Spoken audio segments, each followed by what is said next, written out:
शक्ति ऊर्जा संसाधन। 10वीं क्लास की ये वीडियो है। शक्ति ऊर्जा संसाधन, जो शक्ति है, जो ऊर्जा है, इसे विकास की कुंजी कहा जाता है।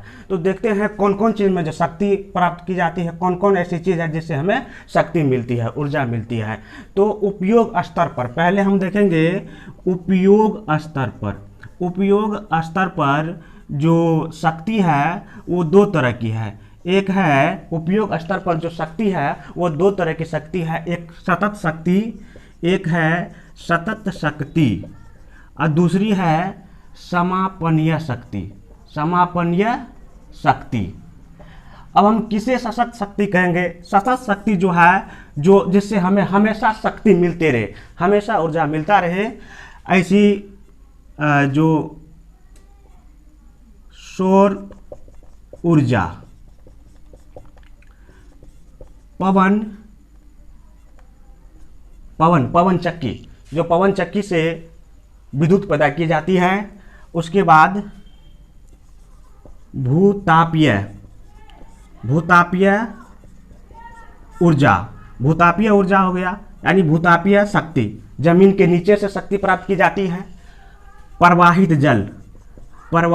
जल से हमें शक्ति मिल सकती है। जो ये सतत शक्ति है, सौर ऊर्जा, पवन ऊर्जा, भूतापीय ऊर्जा और प्रवाहित जल से हमें शक्ति मिलती है। उसके बाद जो समापनीय शक्ति है, जो बिल्कुल समाप्त होने वाला है, अगर एक बार समाप्त हो जाएगा तो इसे फिर कोई शक्ति नहीं मिलती है, ये विनष्ट हो जाता है, बर्बाद हो जाता है, नष्ट हो जाता है। तो ये कोयला, पेट्रोलियम, प्राकृतिक गैस और रेडियोधर्मी खनिज, अगर ये समाप्त हो जाता है एक बार, तो दोबारा इससे शक्ति मिलना क्या होता है? बंद हो जाता है। अब उपयोग स्तर पर हो गया। इसके बाद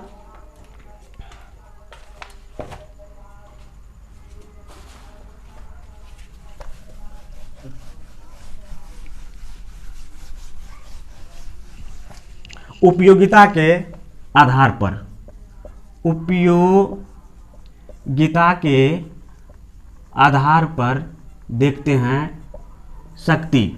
उपयोगिता के आधार पर भी शक्ति दो तरह के हैं। एक प्राथमिक शक्ति है और दूसरा गौण शक्ति है। प्राथमिक शक्ति और गौण शक्ति। तो प्राथमिक शक्ति कौन है? तो प्राथमिक शक्ति कोयला, वही बात, पेट्रोलियम,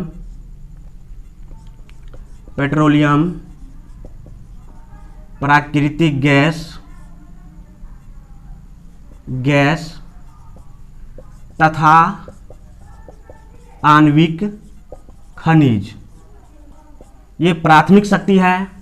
और गौण शक्ति है विद्युत गौण शक्ति है। विद्युत इसलिए गौण शक्ति है क्योंकि जो विद्युत है, प्राथमिक शक्ति का उपयोग करके विद्युत उत्पन्न की जाती है, इसलिए जो विद्युत है वो गौण शक्ति हो गया।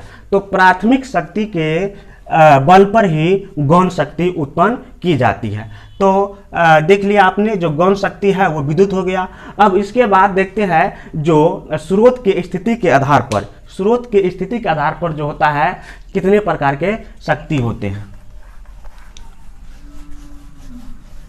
स्रोत के स्थिति के आधार पर, स्रोत के स्थिति के आधार पर शक्ति, स्रोत के स्थिति के आधार पर जो शक्ति है दो प्रकार के हैं। स्रोत के स्थिति के आधार पर जो शक्ति है वो दो प्रकार के हैं। एक है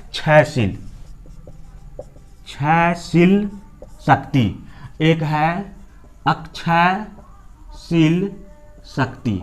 अब यहाँ सुनने से ही साफ पता चल रहा है कि क्षयशील शक्ति वह शक्ति है जो समाप्त हो सकता है, और अक्षयशील शक्ति वैसी शक्ति है जो समाप्त बिल्कुल होने वाली नहीं है। तो क्षयशील शक्ति कोयला, पेट्रोलियम,